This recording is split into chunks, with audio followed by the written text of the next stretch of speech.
So ma-resume kita, but before that, i na-notice ko nga may error gali diri, may correction ko nga dapat na ang plural to gali ang article kagina, so gin-correct ko lang sa Article 1 from articles. Ari na kita diri sa trustees, so i-resume tanan ni Board of Trustees. The corporate powers of the association shall be exercised, its business conducted and its property controlled by the BOT, composed of a chair and 10 other members. The nominees' vote shall be counted in electing the chair. So that's a mouthful. Explain ta. Ang BOT, amo na siya ang indispensable nga requirement sa kada corporation according sa laws naton. Hindi gani na indispensable ang officers. Ang BOT,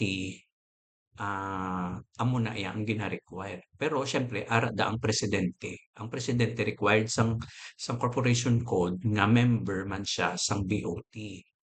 Ang chair lain man na siya. Ang chair kumbaga siya ang ga-preside sa board, siya daw boss dira sa board member nga isa lang na ang presidente. Pero collegial na silang a body do para sa Supreme Court or ano pa gid man na mga board sa mga agencies, ang Energy and Regulatory Commission for example, ang National Labor Relations Commission, so do mga korte, do mga board na sila nga collegial ang ila pag-decide butohay.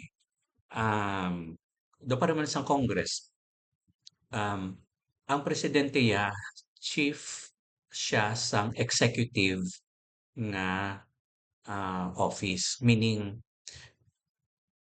amo na gani na tawag nga chief executive officer. Kay executive ang iya ginakaptan siya tawag hari-hari. So diri sa trustees, pwede man na nga ang chair siya man ang president. Pero I will not kung ako ya hindi ko namian, gusto ko ilaktahon ta sa iban nga tawo ang mga posisyon para wala sang concentration sa isa lang ka tawo sang tana sang dako nga desisyon. Kay kadamo sa aton, kadamo sang talents nga pwede nga siya lang gid yapi. So amo na, um, so chair, no, and 10 other members. Ining last ng sentence, the nominee's vote shall be counted in electing the chair.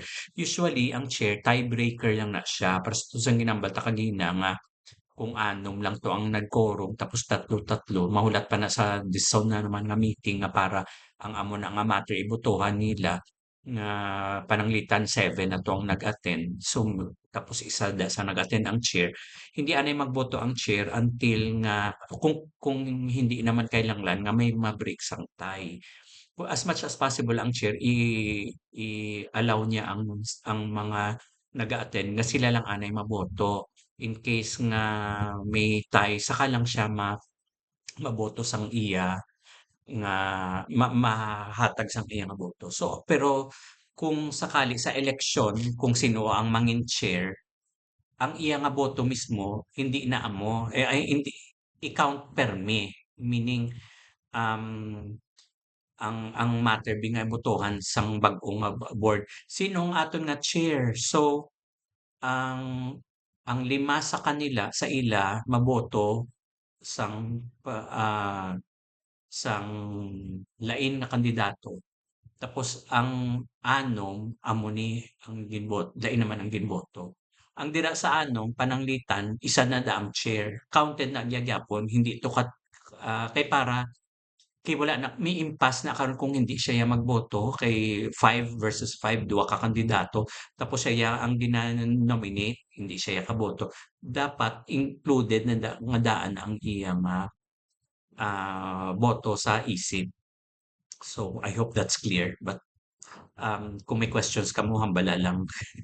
I-clarify nyo na lang.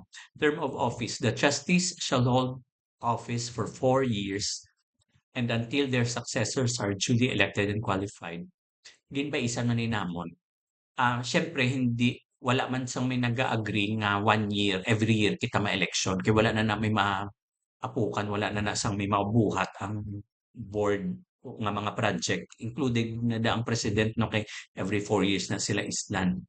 Um, so, ang 4 years daw sakto-sakto lang, hindi siya tamaan kalipot, di man siya tamaan kalawig, hindi man puwedeng nga 6 ka years pares man sang aton nga gobyerno nga kada 6 lang kita boto. So, ang apat is, what we feel was just right nga para may arap mga programs nga sa first year bago pa lang nag-a-adjust tapos sa last year medyo naka-adjust na 'to sila kag naka-implement sa mga programa nga bag-o kung may ara gid man. So, um, until their successors are duly elected and qualified, meaning may holdover capacity ang incumbent. Pananglitan for some reason, wala naka-eleksyon or na-delay, ang incumbent pwede pa ma-extend ang ilang nga term until nga ang bulos nila ma-elect kag na-qualify. So, Article 3, officers. The officers, amo na ni ang executive nga office. So, ang president, amo lang na siya ang kailangan na dapat members ang board. Pero ang iban, hindi necessarily members ang board. Pero pwede man nga member man sila sa board. So, vice president, secretary, treasurer. The president shall be elected by the BOT from among themselves. So, para sa to sang chairman, ang pagpili sang chairman, ang board ang General Assembly way nagapili sang president. So, kung mapili ka mo sang BOT, siguraduhon yun nga tanan sila presidentiable, kag qualified nga manging president. Kay isada sa ila kuhaon sang BOT nga president, sila mapili among themselves kung sino. Kag sila man mapili sang ila nga manging chairman. Tapos, ang board collectively, sila ang ma-appoint sang vice, sang secretary, sang treasurer. Pwede na iya taga-sagwa sang board, meaning taga-General Assembly. Kay may mga specific na sila nga functions, as we will explain later, nga hindi necessarily iya sang officer. Meaning, for example, ang treasurer, hindi man na kailangan nga may leadership quality siya nga daw presidentiable siya kay lain ang function niya yan is daw sa accounting or sa finance na amo man ang secretary may mga functions na siyang specific kag tapos dali lang compatible offices may be combined in a single person except that the president may not be a secretary or a treasurer at the same time. Ma-pause lang ko anay kay may gatawag sa akin.